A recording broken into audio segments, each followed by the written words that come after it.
Thank you, Mr. Chairman. Director Coates, first let me thank you for a very cogent explanation of Section 702 and the fact that it cannot be used to target any person located in the United States, whether or not that person is an American. I think there's a lot of confusion about Section 702, and I appreciate your clear explanation this morning.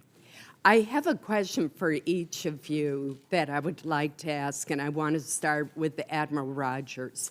Admiral Rogers, did anyone at the White House direct you on how to respond today, or were there discussions of executive privilege?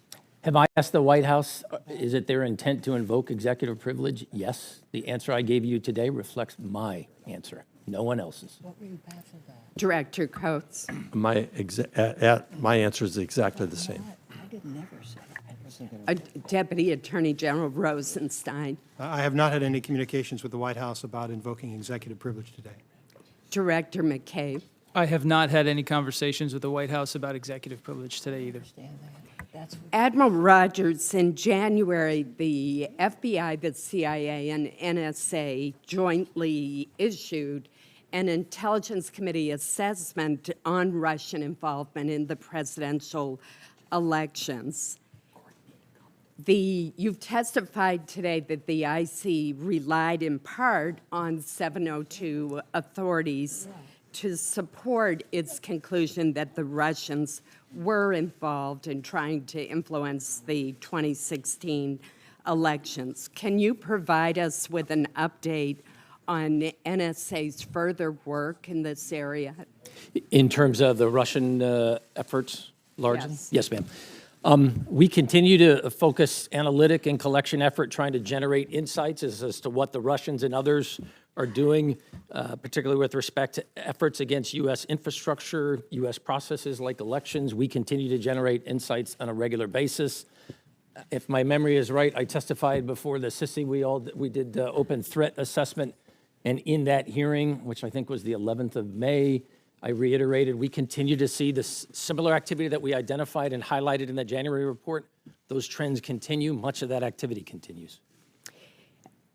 It's my understanding that President Obama requested the report that was issued in January. Is that correct? Yes, ma'am. He asked for a consolidated single input from the IC as to the question, did the Russians or did they not attempt to influence the U.S. election process? So could you explain the difference between the requests from President Obama for that unclassified assessment and the allegations that President Trump requested that you publicly report on whether or not there was any intelligence concerning collusion between the Russians and the members of the Trump campaign, President Trump's campaign? So I apologize. I guess I'm confused by the question. Again, I'm not going to comment on any interactions with the president.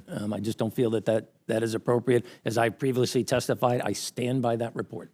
Let me ask a broader question that I truly am trying to get a handle on, and that is, how does the intelligence community reach a decision on whether or not to comply with a request that comes from the President of the United States? Obviously, you report to the President of the United States, and I'm interested in what process you go through to decide whether or not to undertake a task that's been assigned by the President, by any president.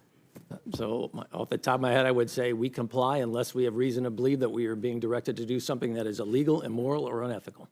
In Thank which you. case, we will not execute that.